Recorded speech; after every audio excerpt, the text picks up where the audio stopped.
नमस्कार साथियों, good morning. Welcome to Puneet classes. Delhi Rajasthan current affairs की क्लास में आज हम 5 सितंबर से रिलेटेड जितने भी राजस्थान करंट अफेयर्स के इम्पोर्टेंट क्वेश्चन हैं उन सभी क्वेश्चन की चर्चा इस क्लास में हम करेंगे। साथ में ही कल की जो आपकी क्लास हुई थी और उसमें जो क्वेश्चन किए उनका रिवीजन भी इसी क्लास में हम देखेंगे। तो आप क्लास को लास्ट तक जरूर देखना। साथ में ही अपनी नोटबुक में सभी क्वेश्चन जरूर लिख लेना। इसके बिना जो भी नए स्टूडेंट हैं वो प्लीज़ चैनल को सब्सक्राइब जरूर कर लें ताकि उनको आगे भी राजस्थान करंट अफेयर से रिलेटेड जितने भी इम्पोर्टेंट क्वेश्चन हैं वो मिलते रहें। ये डेली राजस्थान करंट अफेयर्स की क्लास राजस्थान की सभी भर्ती परीक्षाओं के लिए उपयोगी है, तो आप डेली इस क्लास को देखें। तो बिना टाइम वेस्ट किए आज का हम फर्स्ट क्वेश्चन देखते हैं। फर्स्ट क्वेश्चन है, राज्य के राजकीय उच्च माध्यमिक विद्यालयों में मिशन स्टार्ट कार्यक्रम के तहत ई एजुकेशन का शुभारंभ शिक्षा विभाग द्वारा कब किया जाएगा? तो अपने राजस्थान में जो शिक्षा विभाग है इसके द्वारा जो राजकीय उच्च माध्यमिक विद्यालय हैं इनमें मिशन स्टार्ट कार्यक्रम चल रहा है और इसी के तहत ई एजुकेशन जो कार्यक्रम है इसका शुभारंभ है ये 5 सितंबर 2023 को 5 सितंबर 2023 को इसका शुभारंभ किया जाएगा शिक्षक दिवस के उपलक्ष्य में। अब इसके बारे में देखो कि ई एजुकेशन क्या है। ई एजुकेशन इसमें स्कूलों में जो भी चैप्टर होते हैं क्लास में सिलेबस के अकॉर्डिंग जो भी चैप्टर होगा उन सभी चैप्टर का वीडियो मिलेगा। तो ई एजुकेशन के माध्यम से प्रत्येक पार्ट का वीडियो बनाकर अपलोड किया जाएगा जिससे छात्रों को पढ़ने में ज़्यादा दिक्कत न आए। तो इसका शुभारंभ है ये शिक्षक दिवस पर 5 सितंबर को इसका शुभारंभ किया जा रहा है। इसमें आगे देखो, राजस्थान शिक्षा विभाग द्वारा हाल ही में नवाचार किया जिसमें मिशन स्टार्ट कार्यक्रम के तहत ई एजुकेशन का शुभारंभ 5 सितंबर को शिक्षक दिवस पर किया जाएगा। अब राजस्थान जो शिक्षा विभाग है इसके द्वारा और कौन से नवाचार किए गए हैं तो उनके बारे में भी देख लो। इसमें देखो, राज्य के सरकारी स्कूलों में 26 अगस्त 2023 से गुड टच बैड टच अभियान की शुरुआत की गई थी। अभी हाल ही में जो पीछे 26 अगस्त गई है, इसी 26 अगस्त को राज्य के जितने भी सरकारी स्कूल हैं इसमें सभी बच्चों में गुड टच व बैड टच की समझ विकसित करने के लिए एक अभियान चलाया गया और इसकी शुरुआत 26 अगस्त 2023 से हो चुकी है। इंपॉर्टेंट क्वेश्चन है, ये ध्यान रखना। इसके बिना सुरक्षित स्कूल सुरक्षित राजस्थान अभियान है, इसकी शुरुआत भी राजस्थान शिक्षा विभाग द्वारा की जा रही है। और इसके बिना एक और पहल की गई है जिसमें विद्यार्थी कैरियर काउंसिल जिसमें फ्यूचर डायल व फ्यूचर स्टेप कार्यक्रम शुरू किया गया है। तो ये कुछ राजस्थान शिक्षा विभाग के नवाचार हैं, ये आप जरूर ध्यान में रखें क्योंकि क्वेश्चन यहीं से उठता है। अगला क्वेश्चन देखो, नेक्स्ट क्वेश्चन है, मथुरा दास माथुर अवार्ड के संबंध में सत्य कथन कौन सा है? तो हाल ही में जो मथुरा दास माथुर अवार्ड है ये पुरुषों को दिया जाता है और जो 30वां मथुरा दास माथुर अवार्ड है इसके संबंध में कुछ कथन दिए दिए हुए हैं, उनके बारे में पूछा कि कौन सा सत्य है। तो इसमें देखो, इसमें पहला है, दशक का सर्वश्रेष्ठ क्रिकेटर के लिए अनिकेत चौधरी। तो अपने जो राजस्थान के अनिकेत चौधरी हैं क्रिकेटर, इनको दशक का सर्वश्रेष्ठ क्रिकेटर के तौर पर इनको 30वां मथुरा दास जो माथुर अवार्ड है इसके लिए इनका चयन हुआ है। तो ये बिल्कुल सही है। इसके बिना सीनियर वर्ग में मानव सुथार हैं, इनको ये दिया जाएगा, ये भी सही है। जूनियर वर्ग में मुकुल चौधरी हैं, इनको भी ये दिया जाएगा। और सब जूनियर वर्ग में पर्वत जालानी है, इनको मथुरा दास माथुर अवार्ड है ये दिया जाएगा। तो ये सारे ही ऑप्शन सही हैं। अब इसके बारे में देख लो आगे, हाल ही में 30वें मथुरा दास माथुर अवार्ड पुरुष कैटेगरी में ये दिया जाता है, वितरित किया जाता है। इसको वितरित किए जाने की घोषणा की गई जिसमें सीनियर वर्ग में मानव सुथार, जूनियर में मुकुल चौधरी, सब जूनियर वर्ग में जालानी पर्वत जालानी और दशक का बेस्ट क्रिकेटर अनिकेत चौधरी को चुना गया है। इसके बिना 2023 का सुंदर कांति जोशी जो अवार्ड है महिला कैटेगरी में ये दिया जाता है, सुंदर कांति जोशी अवार्ड। इसके बारे में भी देख लो, पीछे मैंने ये कुछ क्वेश्चन आपको करवा दिया। इसका रिवीजन हो जाएगा, आप जरूर देख लें। तो सुंदर कांति जोशी अवार्ड है, ये 2023 से महिलाओं को दिया जाता है। इसमें सीनियर वर्ग की बात करें तो सुमन मीणा को, जूनियर वर्ग में रिद्धि शर्मा और सब जूनियर वर्ग में परल बाणावत हैं। इसको सुंदर कांति जोशी अवार्ड से इनको सम्मानित किया जाएगा। नेक्स्ट क्वेश्चन देखते हैं। उदयपुर के वैज्ञानिकों द्वारा सौर मिशन आदित्य L1 हेतु तैयार किए गए पेलोड का नाम क्या रखा गया है?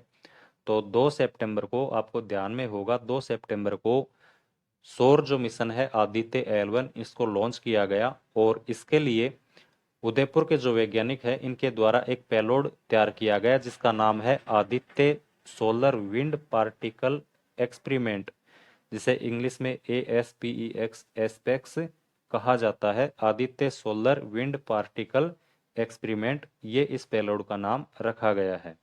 अब इसमें देख लेते हैं आगे। सौर मिशन आदित्य L1 2 सितंबर 2023 को लॉन्च किया गया, जिसमें उदयपुर के वैज्ञानिकों द्वारा तैयार किए गए पेलोड का नाम Aditya solar wind particle experiment रखा गया। इसके बिना बात करें, उदयपुर में फतेह सागर जो झील है इसमें इसरो की सौर वेधशाला है, ये भी स्थित है। ये क्वेश्चन मैंने आपको पीछे करवा दिया, अप्रैल के महीने में क्वेश्चन करवाया था आपको कि उदयपुर की जो फतेह सागर झील है यहाँ पर इसरो द्वारा सौर वेधशाला है वो स्थापित की गई है। नेक्स्ट क्वेश्चन है,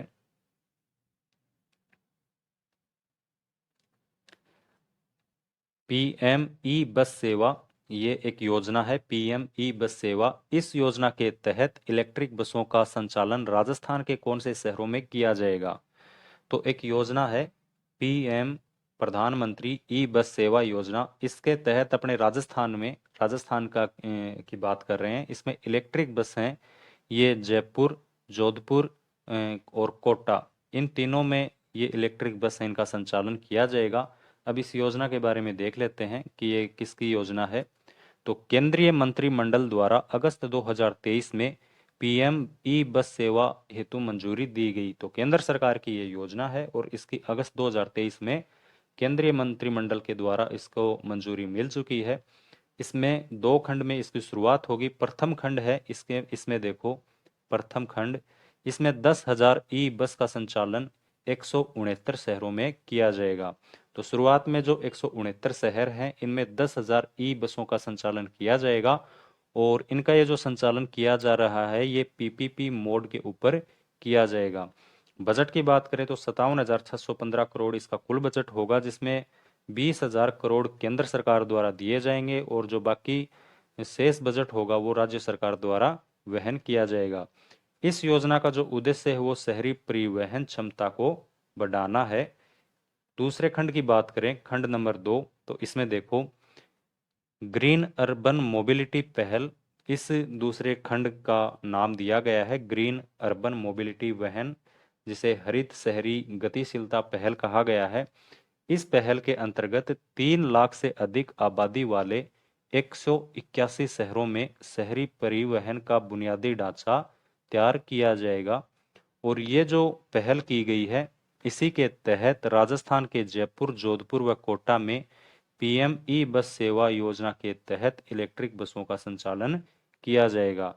तो दूसरा खंड है, इसमें क्या है कि 3 लाख से अधिक आबादी वाले जो शहर हैं जिसमें 181 शहरों का चयन किया गया है उनमें शहरी परिवहन का बुनियादी ढांचा तैयार किया जाएगा, जिसमें अपने राजस्थान के जयपुर, जोधपुर व कोटा, इन 3 शहरों का चयन किया गया है जिनमें पीएम ई बस सेवा है वो शुरू की जाएगी। अगला क्वेश्चन,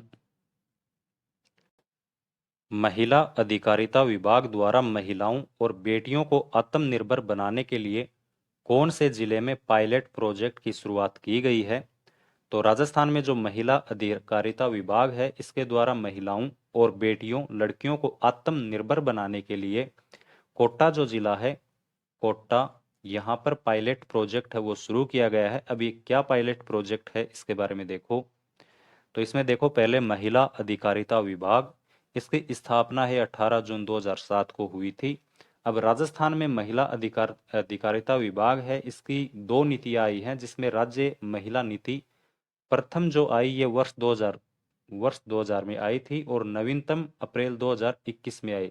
अब ये जो नवीनतम जो नीति थी राज्य महिला नीति, इसमें देखो नवीनतम राज्य महिला नीति में महिला अधिकारिता, महिला सशक्तिकरण हेतु महिलाओं को आत्मनिर्भर बनाने के लिए पायलट प्रोजेक्ट है ये शुरू किया गया है। क्या पायलट प्रोजेक्ट है? महिलाओं एवं बेटियों को ऑटो चलाने का प्रशिक्षण दिया जाएगा और प्रशिक्षण पूर्ण होने पर बैंक लोन के माध्यम से ई ऑटो रिक्शा उपलब्ध करवाए जाएंगे। तो ये जो पायलट प्रोजेक्ट है कोटा से इसकी शुरुआत हुई है, जिसमें महिलाओं और बेटियों को आत्मनिर्भर बनाने के लिए ऑटो रिक्शा चलाने का इनको प्रशिक्षण दिया जाएगा। और जब ये प्रशिक्षण पूरा हो जाएगा, इसके बाद बैंक के माध्यम से इनको लोन के ऊपर ऑटो रिक्शा हैं, इलेक्ट्रिक ऑटो रिक्शा, वो उपलब्ध करवाए जाएंगे। राजस्थान में अपन बात करें, राजस्थान में एक पिंक ऑटो की शुरुआत हुई है, तो वो कोटा से ही हुई है। शुरुआत कोटा व बीकानेर शहर से ये पिंक ऑटो है ये महिलाओं द्वारा चलाए जा रहे हैं। अगला क्वेश्चन देखो, वर्ष 2023 के लिए सबसे प्रभावी शिक्षिका का पुरस्कार किसको दिया जाएगा? तो हाल ही में केंद्र सरकार के द्वारा 50 प्रभावशाली शिक्षकों का चयन हुआ, जिसमें अपने राजस्थान की सबसे प्रभावी शिक्षिका का जो पुरस्कार है वो नीरा सिंह है। नीरा सिंह ये जोधपुर की रहने वाली हैं। इनको सबसे प्रभावी शिक्षिका का पुरस्कार दिया जाएगा। अब शिक्षक पुरस्कार से रिलेटेड कुछ बातें देख लेते हैं। तो राष्ट्रीय शिक्षक पुरस्कार 2023, इसकी बात करें तो ये शीला आसोपा जोधपुर व आशा रानी सुमन अलवर, इन दोनों को वर्ष 2023 का राष्ट्रीय शिक्षक पुरस्कार दिया जाएगा। राष्ट्रीय शिक्षक पुरस्कार 2022 का भी देख लें, क्योंकि ये भी इंपॉर्टेंट है। तो दुर्गाराम मुवाल उदयपुर और सुनीता गुलाटी बीकानेर, इनको 2022 का राष्ट्रीय शिक्षक पुरस्कार इनको मिल चुका है। अब वर्ष 2023 की बात कर रहे हैं, तो इसमें इसके लिए वर्ष 2023 के लिए भारत के 50 प्रभावशाली शिक्षकों का चयन किया गया, जिसमें राजस्थान की जोधपुर की रहने वाली नीरा सिंह को सम्मानित किया जाएगा। ये जो नीरा सिंह है, जोधपुर की रहने वाली हैं और जोधपुर की राजमाता कृष्णा कुमारी गर्ल्स स्कूल में ये शिक्षिका हैं, ये भी आप ध्यान में रखें। अगला क्वेश्चन देखो, खेल विद्यालयों में पढ़ रहे आवासीय छात्र खिलाड़ियों को यूनिफॉर्म के लिए प्रतिवर्ष 1000 के स्थान पर कितने रुपए देने की मुख्यमंत्री के द्वारा घोषणा की गई है? तो जो खेल स्पोर्ट्स स्कूल हैं और उनमें जो हॉस्टल में छात्र खिलाड़ी रह रहे थे, उनको यूनिफॉर्म के लिए पहले 1000 रुपये दिए जाते थे प्रतिवर्ष। अब इसके स्थान पर मुख्यमंत्री के द्वारा 8150 रुपये देने की यूनिफॉर्म के लिए घोषणा की गई है। अब इसमें देख लेते हैं आगे, मुख्यमंत्री द्वारा हाल ही में घोषणा की गई, जिसमें स्पोर्ट्स स्कूल में पढ़ने वाले खिलाड़ियों को यूनिफॉर्म के मिलने वाले 1000 के स्थान पर 8150 रुपये देने की मंजूरी दी गई है। अब राजस्थान में खेल विश्वविद्यालय की बात करें तो ये झुंझुनू में है। राजस्थान में पैरा खेल अकादमी जोधपुर व जयपुर में स्थित है। राज्य में खेल विद्यालय, तो राज्य में एकमात्र खेल विद्यालय है शार्दुल स्पोर्ट्स स्कूल बीकानेर में, और जोधपुर व उदयपुर में खेल स्कूल है वो खोलने की घोषणा की जा चुकी है, तो ये आगे खुल जाएंगे। इसके बिना बजट 2023-24 में खेलों से रिलेटेड जो भी घोषणाएं हुई हैं वो देख लेते हैं। तो बजट 2023-24 में संभाग स्तर पर सलीम दुर्रानी आवासीय स्पोर्ट्स स्कूल खोलने की घोषणा की गई थी। तो 7 संभाग थे पहले, जिसमें सलीम दुरानी आवासीय स्पोर्ट्स स्कूल खोलने की घोषणा की गई थी, और हाल ही में 3 नए संभाग और बन गए हैं। तो 10 संभाग में सलीम दुरानी आवासीय स्पोर्ट्स स्कूल हैं वो खोले जाएंगे। इसके बिना भरतपुर में स्पोर्ट्स कॉम्प्लेक्स खोला जाएगा। खेल अकादमी की बात करें, बजट 2023-24 में 5 खेल अकादमी खोलने की घोषणा की गई है। क्वेश्चन मैंने आपको पहले करवा दिया है, इसका रिवीजन देख लेते हैं एक बार। खेल अकादमी है, इसके बारे में देखो तो साइकिलिंग से कोई भी रिलेटेड क्वेश्चन आता है तो आप दिमाग में बीकानेर जरूर आना चाहिए कि साइकिलिंग से रिलेटेड कोई भी अवार्ड मिलता है, कोई भी मेडल जीता जाता है तो बीकानेर से रिलेटेड होता है। तो खेल अकादमी है, साइकिलिंग खेल अकादमी है, ये बीकानेर में खोली गई है। फुटबॉल है, ये बांसवाड़ा व सीकर में खोली जाएगी। कुश्ती की जो अकादमी है भीलवाड़ा में खोली जाएगी। एथलेटिक्स है, ये राजगढ़ चूरू, जितने भी एथलेटिक्स हैं वो राजगढ़ चूरू से ही रिलेटेड हैं, तो ये भी आप ध्यान में रखें। यहाँ पर एथलेटिक्स खेल अकादमी है वो राजगढ़ चूरू में खोली गई है। और बास्केटबॉल है, बास्केटबॉल ये बाड़मेर व सीकर में ये अकेडमी खोली गई है। तो सीकर में 2 अकेडमी हो गई, एक बास्केटबॉल और एक फुटबॉल। ये कुछ आज के करंट के क्वेश्चन थे। कल की जो क्लास थी उसका रिवीजन भी इसी क्लास में हम देख लेते हैं। जितने भी क्वेश्चन हैं वो फटाफट देख लेते हैं, आप अपनी नोटबुक में जरूर लिख लें। तो इसमें फर्स्ट क्वेश्चन देख लो, राजस्थान व्यापारिक कल्याण बोर्ड पोर्टल का लोकार्पण कब किया जा रहा है? तो राजस्थान में जो व्यापारी वर्ग है इनके कल्याण के लिए व्यापारिक कल्याण बोर्ड पोर्टल है, इसका लोकार्पण 17 सितंबर 2023 को इसका लोकार्पण किया जाएगा। अगला क्वेश्चन, हाल ही में नए जिलों में जन स्वास्थ्य अभियांत्रिकी विभाग द्वारा कितनी नई जल गुणवत्ता जांच प्रयोगशाला स्थापित करने की घोषणा की गई है? तो राज्य में पहले 33 जिलों में जन स्वास्थ्य अभियांत्रिकी विभाग था और अभी हाल ही में 17 जो नए जिले बने हैं, तो इन 17 नए जिलों में नई जल गुणवत्ता जांच प्रयोगशाला है जन स्वास्थ्य अभियांत्रिकी विभाग द्वारा स्थापित की जाएगी। तो कुल 50 जिलों के अंदर ये नई जल गुणवत्ता जांच प्रयोगशाला है ये हो जाएगी। अगला क्वेश्चन, राज्यपाल कलराज मिश्र द्वारा विधि में डॉक्टरेट और डीलिट की मानद उपाधि से किसको सम्मानित किया है? तो जो राज्यपाल कलराज मिश्र हैं इनके द्वारा विधि में डॉक्टरेट और डीलिट की मानद उपाधि से डॉक्टर दलबीर भंडारी को तो विधि में डॉक्टरेट और डीलिट में हेमा मालिनी है, इनको ये मानद उपाधि जो ब्रिज विश्वविद्यालय भरतपुर है इसमें राज्यपाल कलराज मिश्र द्वारा ये उपाधियां दी गई हैं।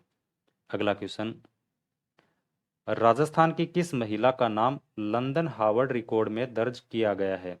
तो राजस्थान की रिया रागानी है, राजस्थान की रिया रागानी, इनके द्वारा जो वृंदावन मंदिर है यहाँ पर 30,000 शब्दों की राधा कृष्ण की जो कविता है उसका लगातार वाचन किया गया और इसके लिए इनका नाम लंदन हार्वर्ड वर्ल्ड रिकॉर्ड में इनका नाम दर्ज किया गया है। अगला क्वेश्चन, कृषि विभाग द्वारा मिनी गोवा के रूप में नारियल की खेती के लिए प्रसिद्ध किस गांव को विकसित किया जा रहा है? तो कृषि विभाग है इसके द्वारा बडोला गांव है, बडोला गांव टोंक, बडोला गांव टोंक, इसको मिनी गोवा के रूप में विकसित किया जा रहा है क्योंकि 2018 में यहाँ पर 400 बिसलपुर जो बांध है इसके किनारे 400 नारियल के पौधे लगाए गए थे और हाल ही में इनके द्वारा उपज देनी प्रारंभ इन्होंने कर दी है। तो इस गांव को बडोला गांव है टोंक, इसको मिनी गोवा के रूप में विकसित किया जा रहा है। अगला क्वेश्चन, केंद्रीय आवास एवं शहरी विकास मंत्रालय द्वारा घोषित इंडिया स्मार्ट सिटी पुरस्कार 2022 में राजस्थान का कौन सा स्थान मिला है?